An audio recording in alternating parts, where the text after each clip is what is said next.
கர்த்தருடைய பரிசுத்த நாமத்துக்கு மகிமை உண்டாவதாக. இன்று நாம் தியானத்திற்கு எடுத்துக்கொண்ட வேத பகுதி சங்கீதம் 143. இந்த சங்கீதம் தாவீதினுடைய ஜெபமாயிருக்கிறது. தாவீது எந்த சூழ்நிலையில் ஜெபித்தார் என்பதை குறித்தும், எப்படி ஜெபித்தார் என்பதை குறித்தும் நாம் தியானிப்போம். தாவீதின் சூழ்நிலை என்ன என்பதை நாம் அறிந்து கொள்வதற்கு வசனம் 3, 4, 7 நாம் வாசிப்போம். சத்ரு என் ஆத்துமாவை தொடர்ந்து என் பிராணனை தரையோடு நசுக்கி வெகு காலத்துக்கு முன் மரித்தவர்கள் போல் என்னை இருளில் இருக்க பண்ணுகிறான். என் ஆவி என்னில் தியங்குகிறது, என் இருதயம் எனக்குள் சோர்ந்து போகிறது, என் ஆவி தோய்ந்து போகிறது. இதுதாங்க தாவீதினுடைய நிலைமையா இருந்தது. இந்த தாவீதினுடைய இந்த சூழ்நிலையை நம்ம சற்று உற்று பார்ப்போமானால், முதலாவது என் பிராணனை தரையோடு நசுக்கி, இங்கிலீஷ்ல போட்டிருக்குது crushed me to the ground அப்படின்னு போட்டிருக்கு. இன்னொரு டிரான்ஸ்லேஷன் சொல்லுது he has knocked me to the ground அப்படின்னு சொல்லுது. அதாவது திரும்பி எழ முடியாத ஒரு நிலை. நம்மளோட வாழ்க்கையில கூட நிறைய டைம்ல இதை நம்ம உணர்ந்திருப்போம். திரும்பி எழுந்துக்க முடியாத ஒரு நிலையில நம்ம நசுக்கப்பட்டு இருப்போம். அதாவது நம்முடைய தனிப்பட்ட வாழ்க்கையிலையோ இல்ல குடும்ப வாழ்க்கையில ஹஸ்பண்ட் அண்ட் ஒய்ஃபுடைய அந்த ரிலேஷன்ஷிப்லயோ இல்ல பொருளாதார நிலைமையிலையோ திரும்பி எழுந்துக்க முடியுமா, திருப்பி கட்ட முடியுமா இதை அப்படின்ற ஒரு சூழ்நிலை. இந்த சூழ்நிலையில தான் தாவீது இருந்தாரு. ரெண்டாவது, இருளில் இருக்க பண்ணுகிறான்.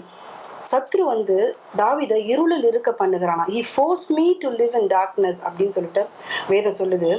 சத்ரு தாவீதை இருளில் இருக்க பண்ணுகிறான். இருளில் இருப்பது என்ன மாதிரி நிலைமைனா, எங்க வழியினே தெரியாது, எப்பக்கத்திலும் இருட்டாவே இருக்கும், எங்க பதில் நம்மளுக்கு கிடைக்காது. ரொம்ப மோசமான ஒரு சூழ்நிலை தான் இருள். இருள் எப்பயுமே ஒரு மௌனம் இருக்கும். அதாவது அது அமைதி அப்படின்னு சொல்ல முடியாது. அந்த மௌனம் ஒரு இறுக்கமான ஒரு சூழ்நிலை. அது மாதிரி ஒரு சூழ்நிலையில தான் தாவீது இருந்தாரு. நம்ம கூட அது மாதிரி ஒரு சூழ்நிலைகள்ல இருப்போம். அதாவது இருள்ல கம்பீர சத்தம் இருக்காது, ஆர்ப்பரிப்பின் சத்தம் இருக்காது, அங்க வெறும் அழுகை தான் இருக்கும். நம்முடைய சூழ்நிலை கூட நிறைய டைம்ல அழுகையும் இறுக்கமும் தேவனை துதித்து பாடுறதுக்கும் சந்தோஷமா கர்த்தருக்குள்ள இருப்பதுக்கும் முடியாத நிலைமையில நிறைய டைம் நம்ம கடந்து வரோம். மூன்றாவது, என் ஆவி எனக்குள் தியங்குகிறது அப்படின்னு சொல்றாங்க. தியங்குகிறது அப்படின்றத நம்ம பார்க்கும் போது என்ன சொல்றாங்கன்னா, மூழ்கடிக்கப்பட்ட நிலை. ஒரு மனிதன் ஒரு தண்ணிக்குள்ள மூழ்கடிக்கப்படுவானா எப்படி நிலை இருக்குமோ அது மாதிரியான ஒரு நிலை. அதான் சில டைம் நம்ம சொல்லுவோம், காரியம் தலைக்கு மேல போயிடுச்சுங்க, இதுக்கப்புறம் ஒண்ணுமே பண்ண முடியாது, காரியம் தலைக்கு மேல போயிடுச்சு, நான் நினைச்சா கூட ஒண்ணுமே பண்ண முடியாது. அது மாதிரி ஒரு சுச்சுவேஷன் தான் தாவீதுக்கு இருந்து. இந்த காலகட்டத்தில் நமக்கு கூட நிறைய பேருக்கு அது மாதிரி ஒரு சுச்சுவேஷன் இருக்கு.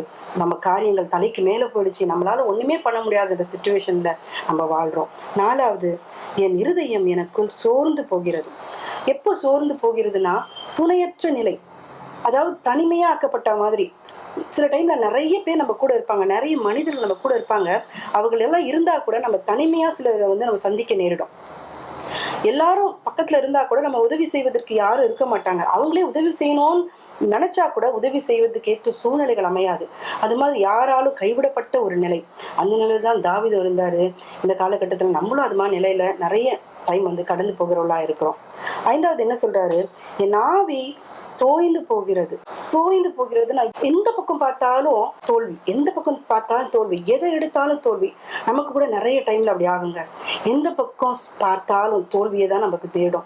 சில டைம் நமக்கு தோணும், தேவன் அவருடைய முகத்தை நமக்கு மறைச்சிக்கிட்டாரோ, நம்மள அவர் பார்க்கறது இல்லையோ அப்படிலாம் தோணும். தாவீது கூட தோணுச்சு. அவர் சொன்னாரு, தாவீது, உங்களுடைய முகத்தை எனக்கு மறைக்காதீங்கப்பா, உங்களுடைய முகத்தை எனக்கு மறைக்காதீங்க அப்படின்னு சொல்லி. நமக்கு அது மாதிரி நிறைய சிச்சுவேஷன்ஸ் வருது இந்த காலகட்டத்துல.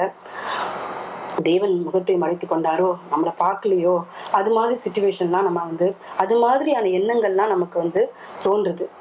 தாவீதுக்கும் அது மாதிரியான சூழ்நிலை தான் அவர் இருந்தாரு. ஆனா அவர் ஜெபிச்சாரு. அவரோட ஜெபம் எப்படி இருந்தது அப்படின்றத நம்ம பார்க்கலாம். தாவீதோட ஜெபத்துல 4 காரியங்களை அவர் கேட்கிறாருங்க. ஆன்சர் மீ, தேவனே எனக்கு பதில் தாங்க. டெலிவர் மீ, தேவனே எனக்கு தப்புவீங்க. டீச் மீ, எனக்கு போதியுங்க. 4வது, ரிவைவ் மீ, என்னை உயிர்ப்பீங்க அப்படின்னு கேட்குறாரு. முதலாவது, ஆன்சர் மீ, எனக்கு பதில் தாங்கப்பா அப்படின்னு அவர் சொல்றாரு. அந்த 2வது வசனத்துல நம்ம பார்க்கும்போது, உமது உண்மையின்படியும் உமது நீதியின்படியும் எனக்கு உத்தரவு அருள செய்யுங்க அப்படின்னு சொல்றாரு. என்னுடைய உண்மையின்படி அல்ல, என்னுடைய நீதியின்படி அல்ல, ஏன்னா நான் நீதிமான் அல்ல, ஜீவனுள்ள ஒரு மனுஷனும் நீதிமான் அல்ல, உம்முடைய நீதியின்படியும் உம்முடைய உண்மையின்படியும் எனக்கு பதில் தாங்க அப்படின்னு சொல்லி தாவீது தன்னை தாழ்த்தி கேட்கிறாரு. ஏசாயா 64:6 போட்டிருக்கு, எங்களுடைய நீதிகள் எல்லாம் அழுக்கான கந்தை போல இருக்குது, தேவனுடைய நீதிக்கு முன்பாக நம்மளுடைய நீதி ஒண்ணுமே இல்லை, அதெல்லாம் அழுக்கான கந்தை போல இருக்குது. லூக்கா 18ஆம் அதிகாரத்துல நம்ம பார்க்குறோம், 2 மனுஷங்க ஜெபிக்க போனாங்க. நம்ம எல்லாருக்கும் தெரிஞ்ச விஷயம். ஒருவன் பரிசேயன், ஒருவன் ஆயக்காரன். பரிசேயன் தான் ஒரு நீதிமான் என்பதை சொல்லாமல் அந்த ஜெபத்துல சொல்றாரு. என்ன சொல்றாருன்னா, நான் திருடன் இல்ல, நான் அநியாயக்காரன் இல்ல, நான் விபச்சாரக்காரன் இல்ல, நான் இந்த ஆயக்காரனை போல ஒரு மனுஷன் இல்ல, நான் வாரத்துல 2 நாள் உபவாசிக்கிறேன், என்னோட சம்பாத்தியத்துல எல்லாம் நான் தசமபாகம் கொடுக்குறேன் அப்படின்னு சொல்லிட்டு தன்னுடைய நீதியை உயர்த்தி அந்த பரிசேயன் ஜெபிக்கிறான். ஆனா ஆயக்காரனும் தன்னுடைய முகத்தை ஏறெடுக்க பயந்து தன் மார்பில் அடித்து கொண்டு, தேவனே பாவியா இருக்கிற என் மேல் கிருபையாயிரும் அப்படின்னு ஜெபிக்கிறாங்க. அது மாதிரிதான் தாவீது கூட ஜெபிச்சாரு. இந்த ஆயக்காரனை போலதான் தாவீது ஜெபித்தாரு. அப்பா, நான் நீதிமான் அல்ல, நான் பாவி, என் மேல் கிருபையாயிரும், உடைய கிருபை எனக்கு கேட்க பண்ணும்னு சொல்லி தேவனுடைய கிருபைக்காக கெஞ்சுகிறார். லூக்கா 18ஆம் அதிகாரத்துல இயேசு கிறிஸ்து சொல்றாரு, அந்த ஆயக்காரன் நீதிமான் ஆக்கப்பட்டு திரும்பி போனான் அப்படின்னு பாக்குறோம். அதாவது ஆயக்காரனோட ஜெபம் கேட்கப்பட்டது. தாவீதும் அந்த ஆயக்காரனை போல கிருபைக்காக ஜெபித்ததினால் தாவீதுடைய ஜெபமும் கேட்கப்பட்டது.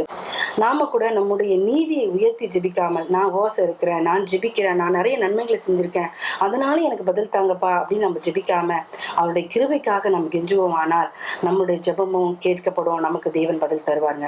2வது, டெலிவர் மீ, என்னை தப்புவீங்க.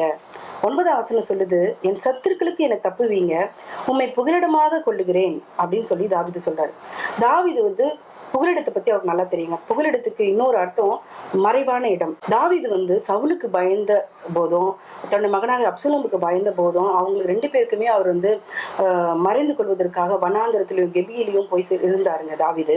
ஆனா அவருக்கு தெரியும், வனாந்திரமும் கெபியும் தன்னை மறைத்து கொள்ளாது, என்னை மறைத்துக் கொள்கிறவர் ஒருவர் தான் இருக்கிறாரு, அவர் தான் அவர் என்னோட புகலிடம், அவர் தான் என்னோட மறைவிடம் அப்படின்றத தாவீது நன்கு உணர்ந்திருந்தபடினால சங்கீதம் 27:5 சொல்றாரு, தீங்கு நாளில் அவர் என்னை தம்முடைய கூடாரத்தில் மறைத்து, என்னை தமது கூடார மறைவிலே ஒடித்து வைத்து, என்னை கண்மலையின் மேல் உயர்த்துவார்.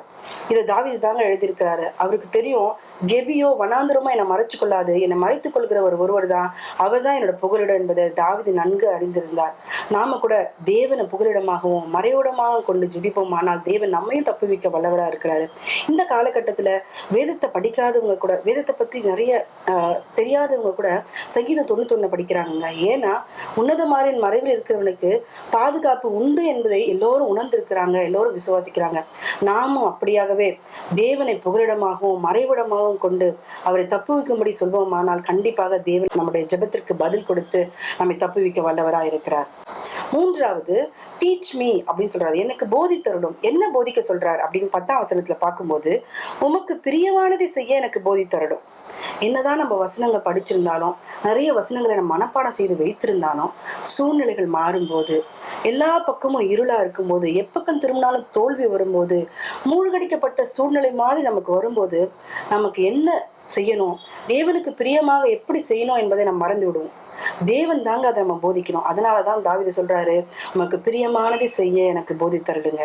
1 யோவான் 3:22 சொல்லப்பட்டிருக்கு, அவருடைய கற்பனைகளை நாம் கை கொண்டு அவருக்கு முன்பாக பிரியமானவைகளை செய்கிறபடியினால் நாம் வேண்டிக் கொள்வதுவோ அதை அவராலே பெற்றுக்கொள்கிறோம்.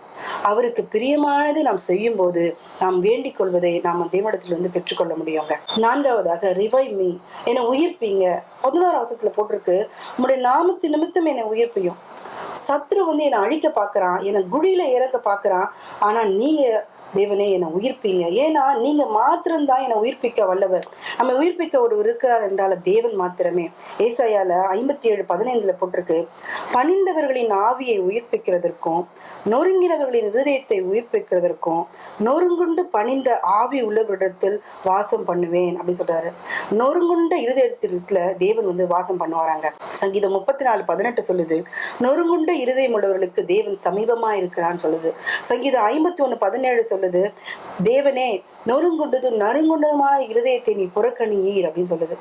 நம்ம இருதயம் கூட நறுங்குண்டது இருக்குமானால் நம்ம தேவனை பார்த்து பணிந்து, அப்பா என்னை உயிர்ப்பீங்கன்னு சொல்லும் போது தேவன் நம்மை உயிர்ப்பிக்க வல்லவராக இருக்கிறார். இந்த ஜெபத்திலே நாம் 4 காரியங்களை பார்த்தோம். முதலாவது, ஆன்சர் மீ, எனக்கு பதில் தாங்கப்பா, என்னுடைய நீதியின்படி அல்ல உம்முடைய நீதியின்படி எனக்கு பதில் தாங்க. 2வது, டெலிவர் மீ, அப்பா நீதான் என்னோட புகலிடம், நீதான் என்னோட மறைவிடம், அதனால என்னை தப்புவீங்க. 3வது, டீச் மீ, எனக்கு உமக்கு பிரியமானவர்களை எனக்கு போதியுங்க. 4வது, என்னை உயிர்ப்பியுங்க. Revive me Lord. நான் நொறுங்குண்டு இருக்கிறேன், என்னோட இருதயம் நொறுங்குண்டு இருக்கு, என்னை உயிர்ப்பீங்க அப்படின்னு நாம் ஜெபிப்போமானால், இந்த ஆபத்து காலத்திலே தாவீதை போல நாம் ஜெபிப்போமானால் தேவன் நம்முடைய ஜெபத்தை கேட்டு நமக்கு பதில் தர வல்லவராய் இருக்கிறார். ஜெபிப்போம். அன்புள்ள தகப்பனே, நாங்கள் துதிக்கிறோம் அப்பா, மக்கு ஸ்தோத்திரம். இந்த நேரத்தில் தாமே அப்பா தாவீதினுடைய ஜெபத்தை தியானிக்கத்தக்கதான கிருபை கொடுத்தீரே, அதற்காக உமக்கு நன்றி அப்பா, மக்கு ஸ்தோத்திரம் ஐயா. உலகத்திலே அப்பா ஒருவரும் நீதி உள்ளவர்கள் அல்லவே ஆண்டவரே. அப்பா எங்கள் மேல் நீங்க கிருபையா இருக்க வேண்டுமாய் ஜெபிக்கிறோம் ஐயா, மக்கு ஸ்தோத்திரம். எங்களை சத்துருக்களின் கைக்கு விலக்கி எங்களை தப்புவிக்க வேண்டுமாய் ஜெபிக்கிறோம் ஆண்டவரே. உமக்கு பிரியமான காரியங்களை எங்களுக்கு போதித்தருளுங்கப்பா, மக்கு ஸ்தோத்திரம். நீங்கள் நறுங்குண்ட இருதயங்களை அப்பா நீங்க உயிர்ப்பிக்க வேண்டுமாய் ஜெபிக்கிறோம் ஐயா. அப்பா இப்படியாய் நாங்கள் செய்வதற்கு ஆண்டவரே, தாவீதின் ஜெபத்தை ஒவ்வொரு நாளும் எங்கள் ஜெபமாய் மாற்றிக்கொள்வதற்கு ஆண்டவரே எங்களுக்கு நீங்கள் கிருபை தர வேண்டுமாய் ஜெபிக்கிறோம். பாதுகாத்துக் கொள்ளுங்க, வழி நடத்துங்க. இயேசு நாமத்தில் ஜெபிக்கிறேன் நல்ல பிதாவே, ஆமென்.